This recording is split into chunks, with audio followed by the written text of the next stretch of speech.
Right, I am finally showing you guys the famous bread recipe because so many of you guys have asked me for this recipe. And when I say this is the easiest bread recipe ever, I seriously mean it. So this is just a 4-ingredient recipe. All you need is strong white bread flour, active dried yeast, salt and water. The method really is just to throw it all in a bowl, give it a mix and leave it. So first goes in at 375 grams of strong white bread flour, then 7 grams of dried active yeast, and then a teaspoon of salt. But I measure with my heart because me and Harry love salty bread. Now give your dry ingredients a little mix. Now for the water, which will bind all of this together. I normally make this bread at about 9 AM in the morning when the kettle from our 8 AM coffees has leftover warm water in it.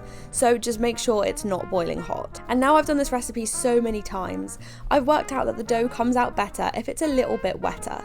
So now I add about 340 ml of warm water rather than the 300 ml from the original recipe. Now just stir this all together until you no longer see any flour, and then you're going to add the cling film on top and make sure it's really clinging to the bowl on all edges. So that is literally it to make the dough recipe, and depending on how humid the day is, this should double in size basically. So I'm going to leave that for about 45 minutes and I will come back and show you what I do with it next. Okay, it has been just under an hour and the bread is looking very jiggly. The next step is to grease your baguette tin. And as you can see for this, because it is so sticky, I wet my hands with tap water, and the trick is not to touch it too much because you kind of don't want to get all of those air bubbles out.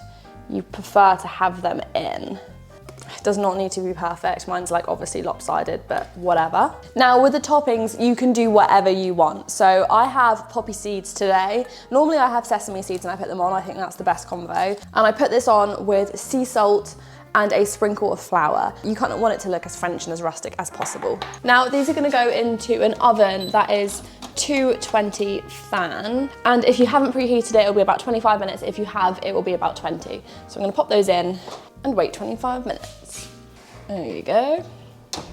Right, it is 25 minutes later and it is time to take these guys out of the oven. So that is literally it. It is so basic and look how good that looks. It tastes even better than it looks as well. So if you want to give it a go, the recipe is in the description box below, and so is the link for the baguette trays if you want to get one on Amazon. Also, a little tip before I go, do not open the baguettes yet. At least wait 15 minutes because if you open them whilst they're still piping hot, they will go all like claggy and soggy inside and you don't want that. But anyway, if you did stay and watch this, you're an absolute trooper and I will see you next Sunday. Have a lovely weekend.